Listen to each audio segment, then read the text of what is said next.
Salut tout le monde, aujourd'hui on va faire une nouvelle vidéo avec Kathleen. Encore. Voilà, une deuxième. encore une deuxième. Parce que du coup on avait bien rigolé sur la première. Et du coup ce qu'on va faire, c'est qu'on va continuer avec la poche à douille.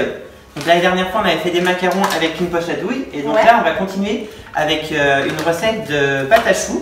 Ok, j'ai jamais fait non plus. Donc on va pouvoir réutiliser encore la poche à douille comme la dernière fois. C'est bien, je vais bien pouvoir m'entraîner avec ces poches à douille. Voilà, la dernière fois franchement tu avais bien géré la pâte à macarons. Merci. Et du coup là on va être sur une pâte qui est un peu plus ferme, donc ça va être un peu plus difficile à dresser. Mais l'idée ça va être aussi de former des ronds, sauf que ça sera des choux.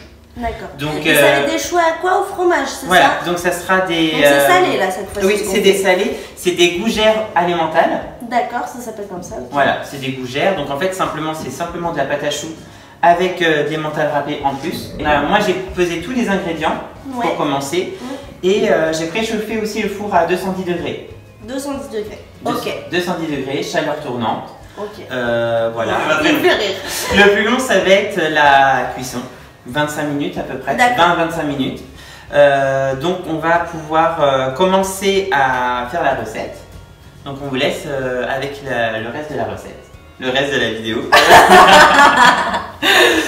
Donc on vous laisse avec le reste de la vidéo et on vous retrouve plus tard. Ça marche. Je vais vous donner la liste des ingrédients. Il vous faudra 75 g d'emmental râpé, 75 g de beurre, 150 g de farine, 250 g d'eau, 4 œufs et une pincée de sel. Ensuite, pour le matériel, il vous faudra une casserole, une spatule, un saladier et une poche à douille. Dans une casserole, intégrez l'eau,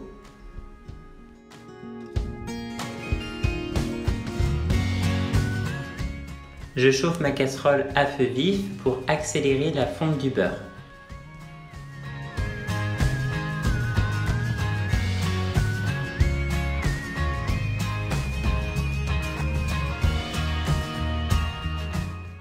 On ajoute la pincée de sel et là on chauffe la casserole de façon à fondre l'intégralité du beurre.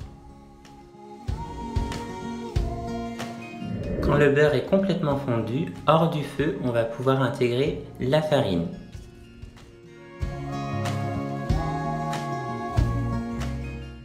Ensuite, on mélange bien la farine, toujours hors du feu. Et quand la farine est bien mélangée, on remet la casserole sur le feu jusqu'à temps que notre pâte se décolle bien de la spatule. Et là, il est temps de faire travailler vos bras parce que vous allez voir, la pâte à choux, c'est assez physique.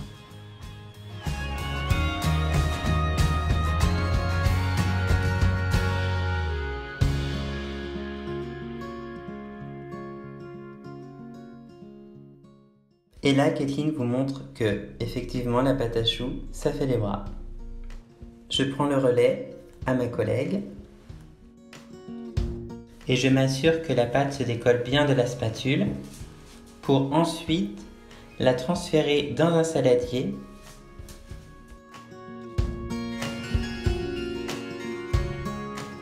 À ce moment-là, on intègre les œufs un par un.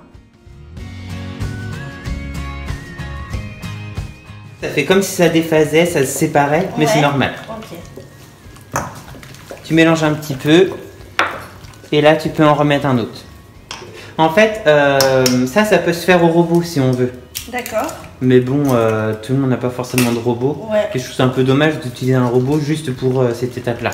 Mais c'est vrai qu'après avec le robot, on... Ah oui, ça fait bizarre. Ouais. Après, t'en rajoutes un encore. Et puis après, tu vas voir, au bout d'un moment, ça va se lier.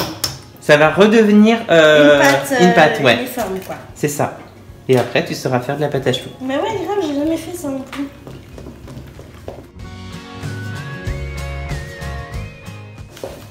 On dirait des morceaux de poulet. Non. Là, tu peux en rajouter ton dernier œuf. Et puis après, ça va être vraiment... Ça sent bizarre. C'est bizarre. C'est pas très bon. Ça sent bon, mais pas bon en même temps. Bah moi je mangerai pas cru comme ça quoi. Non, moi non plus. Je ferai pas comme avec les macarons. Donc là, les morceaux ils sont plus petits. Ouais, donc là, faut vraiment tout mélanger. Donc c'est quand même assez physique hein, la pâte à choux. Hein. Je sais pas ce que t'en penses, mais. C'est un peu quand même, ça fait les bras. Après, je peux prendre le relais et puis. Heureusement que j'ai pas été courir et puis couper au montage, hein, on s'en fout. Bon, ça va puis faire, dire que c'est toi qui l'as fait. Ah, c'est très bien. Ouais. Après, là, tu peux tout l'œuf, tout l'œuf. Oui. Tous les mentales râpés. Il y a 75 grammes. Je vais en rechercher d'autres comme ça. Je pense que ça pourrait être sympa d'en mettre aussi dessous. Ouais. Faut faire des photos aussi. Après, oui. Oh là là.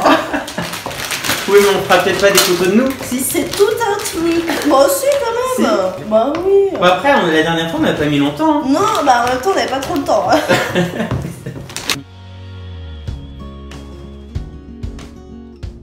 Donc, Pastry Green. Pastry Green. C'est avec l'accent. Pastry Green. Donc, là, nous avons tout mélangé, madame. Ok, monsieur. Et là. Pastry Green. Là, si ça pourrait être intéressant. Ça, on n'a pas besoin de là. Comment, Kathleen, du coup, Kathleen, t'as vraiment fait tout de A à Z là. Ouais. T'as vraiment fait la apparemment, ou t'as remis un petit peu, mais. Bah, c'était plus pour vérifier. Ouais. Mais vraiment, t'as vraiment tout fait. Donc là. C'est vite fait à faire, hein. Franchement, on va être prêt à. 2-3 minutes. Ouais, non, franchement, ça va. Le plus long, comme je disais en début de vidéo, c'est vraiment la cuisson qui va être plus longue. Oui. Ça va dépendre aussi de votre four. Ça dépend, parce qu'il y a des fours qui chauffent plus que d'autres. Donc c'est plus ça qui peut changer. Mais après, en soi, puis il ne faut pas beaucoup d'ustensiles. Hein, une casserole, un saladier, un four. Des poches à douille. Encore des poches à douille. Donc ouais, là on va passer au pochage. Donc ouais. Pochage. Hein. Moi je prends celui-là parce que je suis pas habituée encore. Ok. Je fais mon exigence. Hein. Ça changera pas grand chose. Hein. Ah ouais. Bon ben j'essaie avec celui-là parce que pour les macarons j'avais essayé avec ça. Donc j'avais pas fait la première fois. Ah oui d'accord. Bon, et du coup je vais prendre ça. Donc là moi j'ai prévu 3 plaques de cuisson, mais ça se trouve 2 ça suffira. On va voir. Et j'ai aussi prévu de l'emmental râpé en plus des 75 grammes qui étaient dans la recette. J'en ai prévu un peu plus parce qu'on va sans doute en mettre par-dessus. Ouais, c'est trop bon quand ça a grillé là. Et on va aussi les dorer, les choux avant. Chacun sa plaque. Ouais, chef. Et puis que le meilleur gagne. Non, je vais te montrer.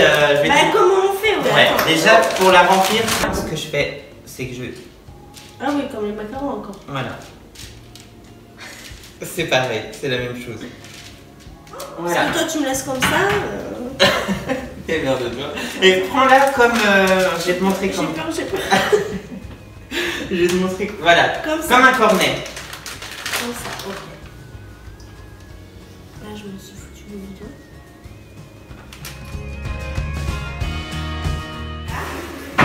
Donc là tu poses comme ça et hop tu fais. En fait t'appuies que quand t'es au-dessus et après t'appuies et hop après tu. Non c'est bien. Mais oui franchement ça va.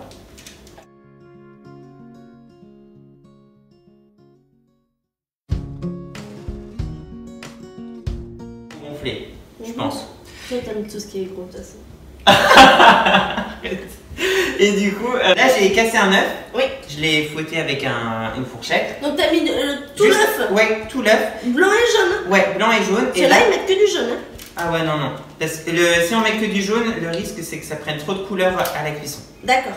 Et vous pouvez aussi rajouter de l'emmental râpé au-dessus de certains. Moi je les déforme, j'ai plus trop. Non, c'est pas grave.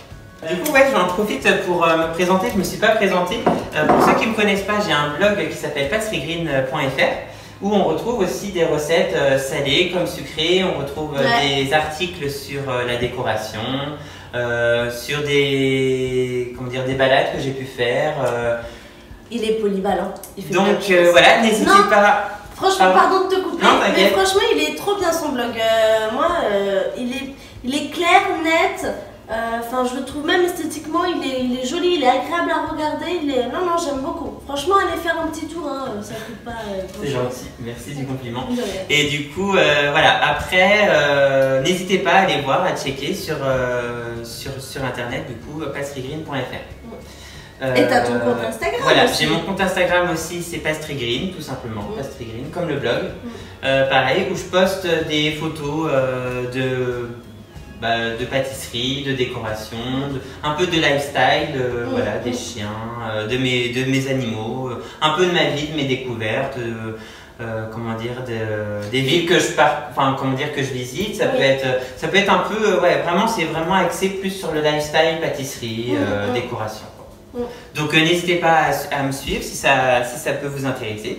Oui, puis comme ça, vous aurez directement, parce que dès qu'il fait une nouvelle recette sur, voilà, vous avez sur le blog, voilà. tu mets directement sur Instagram. Voilà, je publie pas mal de choses sur Instagram, je mets tout, dès qu'il y a une nouvelle vidéo, comme dit Kathleen, nouvelle vidéo, nouvel article, je poste ça sur Instagram, donc n'hésitez pas à me suivre ici. Du coup, on va mettre tout ça au four. Voilà, on va mettre ça au four pendant... moi, juste sur info, je suis rien du tout, hein, je suis juste une amie. Oui. Peut-être qu'un jour. Mais peut-être. Parce que là, à force de faire, je commence à bien aimer. Hein. Ça va peut-être déclencher quelque chose chez Kathleen. Ouais. Si vous aimeriez que je fasse, dites-le. Hein. Oui, n'hésitez pas à dire en commentaire. Ça va me motiver. Voilà. Ouais. Parce que Kathleen, il faut savoir, c'est que toi, t'es plus recette salée de base. Ouais. Donc, ça peut, tu peux proposer aussi des recettes. Voilà, si les gens sont curieux, si vous avez apprécié la compagnie de Kathleen. Ça peut être cool ou même continuer après avec toi qu'avec toi. Ouais, voilà, on verra. Mais ça peut être. Selon vos retours, parce que bon, après, nous on fait ça pour rigoler. Après. Franchement, nous c'était pour le fun, vraiment. Et puis je trouve ça, c'est une nouvelle expérience. On dirait pas comme ça, vous pensez pas, mais vraiment, là je vais parler neutre, d'avoir le téléphone ou la caméra en face, de parler, puis c'est un autre concept, c'est quelque chose que j'avais jamais fait avant, et puis avec quelqu'un en plus c'est autre chose, c'est une nouvelle expérience humaine. Non mais c'est vrai, oui, c'est enrichissant et puis j'apprends des choses. Ouais, c'est ça. En plus. J'ai tout gagné moi. Moi je gagne aussi parce que du coup tu me fais rire, tu me mets à l'aise aussi, donc c'est différent à deux. Je pense que tout seul ça doit être plus dur. Pour ceux qui ont vu les vidéos d'avant où j'étais tout seul, c'est vrai que même là encore, je suis pas hyper à l'aise, mais bon, je sais pas si on mettra ça vraiment dans la vidéo. On verra, parce que là on parle. On verra. Donc là on part sur la cuisson pendant 20 à 25 minutes. N'hésitez pas à vérifier la cuisson. Sans ouvrir le four. Tu mets à combien de four déjà? 210 degrés. 210 degrés. Et il faut surtout pas ouvrir le four parce que si on ouvre le four, ça va se dégonfler, non? Ça va se dégonfler d'un coup, ils vont être à plat. Bon, après le goût va être bon, mais c'est vrai que c'est un peu dommage. Visuellement, ça sera pas la même chose. Donc on vous retrouve plus tard, après la cuisson du coup. Ça marche. On vous retrouve 20 minutes après la cuisson. Donc on a mis 20 au lieu de 25. Parce que du coup, on a trouvé que la couleur, il prenait vite en couleur. Donc on s'est dit, c'est bon, on arrête. Donc on va goûter. Allez, c'est parti. Moi, je goûte au fromage. Moi, je vais goûter sans fromage. Et après, je goûterai avec fromage. Voir la différence. Je vais prendre un petit. Sachant qu'il y a du fromage déjà à l'intérieur. Là, ils sont chauds. Donc le goût, je pense, c'est différent. Quand ils sont... C'est moelleux à l'intérieur. Elles sont pas mal aussi. On sent bien les mentales râpées. J'aime bien. On sent bien les mentales, je trouve. Et celui-là? Et après, ce qu'on peut faire, c'est... ce que vous pouvez faire, c'est faire ça avec d'autres fromages. Ou ajouter des petites herbes, des petites graines. Enfin, vous pouvez ajouter d'autres choses en plus, en fait. Vous pouvez très bien... C'est bon, hein? Mes préférés? Avec le fromage au-dessus? Ça apporte un peu plus de croustillant au-dessus. Donc... Même, j'aime bien le... côté croustillant. Et puis même, tu as le goût du fromage vraiment bien prononcé, là. Il est un peu grillé. Ah ouais, ça j'adore. Mais sinon, les autres, ils sont pas mal aussi. Hein. Moi, j'ai bien aimé. T'as bien aimé? Ouais. Tu dois refaire cette recette chez toi? Oui. Ouais? Complètement. Ouais. C'est facile, simple. Et puis, comme tu dis, du coup, je pourrais en faire à des goûts différents. C'est ça, après tu peux rajouter des graines de sésame, des herbes de Provence, tu peux... là on peut très bien imaginer, par exemple, c'est une idée, mais on peut très bien mettre une tapenade ou quelque chose et tu vois, faire comme un espèce de... d'hamburger. C'est ça. Même avec de la mozzarella, un petit Ouais, truc. c'est ça. Ouais. On peut vraiment, vous pouvez vous éclater avec cette recette. Enfin, de toute façon, la pâte à choux, voilà, on peut faire tellement de choses avec. Donc, on vous laisse avec. Nous, on a faim, on va manger. On vous laisse et j'espère que cette vidéo vous a plu. N'hésitez pas à liker et commenter cette vidéo si ça vous a plu. Oui. Un petit pouce bleu, ça fait toujours plaisir. Plaisir, hein? Ça va nous motiver à continuer ces recettes-là, proposer d'autres contenus, d'autres recettes. Même vous, si vous voulez voir une recette en particulier. Voilà. Si vous avez des idées de recettes à nous partager pour qu'ensuite on la réalise, nous mettre au défi. Parce que voilà. Ah, ça serait pas mal ça. Ça serait sympa. Hein. Ouais. Voilà, s'il y a une recette que vous avez envie qu'on teste pour vous, bah, n'hésitez pas à nous la proposer en commentaire. On vous dit à bientôt. Bah à bientôt. Hein. Et puis bah à la prochaine. Vite, hein. Salut. Bye, bitches.